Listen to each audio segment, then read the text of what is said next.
नवी मुंबईतील पावणे MIDC मधल्या एका कंपनीला भीषण आग लागली आहे। आजूबाजूला अनेक कंपन्या असल्याने आग पसरण्याची भीती व्यक्त केली जाते।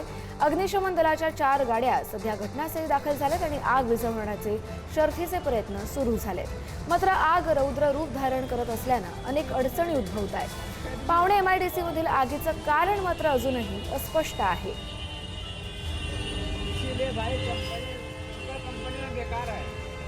प्रमोद पाटील आपले प्रतिनिधी आपल्याला या संदर्भातील अधिक माहिती देतील। प्रमोद, ही आग किती वाजता लागली आणि आगीचं कारण समोर आलंय का?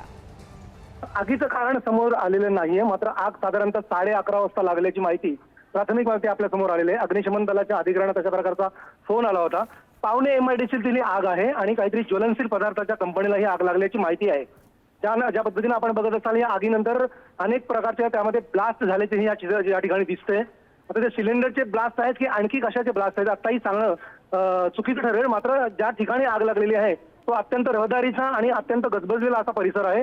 अनेक आजूबाजूच्या ठिकाणी त्या ठिकाणी कंपन्या आहेत आणि त्यामुळे या कंपन्या असल्यामुळे आग पसरण्याची भीती व्यक्त केली जाते आणि त्यामुळे अग्निशमन दलाच्या 4 गाड्या घटनास्थळी दाखल होऊन आग विझवण्याचे शर्थीचे प्रयत्न सुरू आहेत। अजूनही आग सुरू आहे, आग विझवलेली नाही, मात्र शर्थीचे प्रयत्न सुरू आहेत। कोणतीही जीवितहानी झाल्याचे वृत्त आतापर्यंत आपल्या हाती लागलेलं नाही। बरं, धन्यवाद तुम्ही दिलेल्या सविस्तर माहितीसाठी।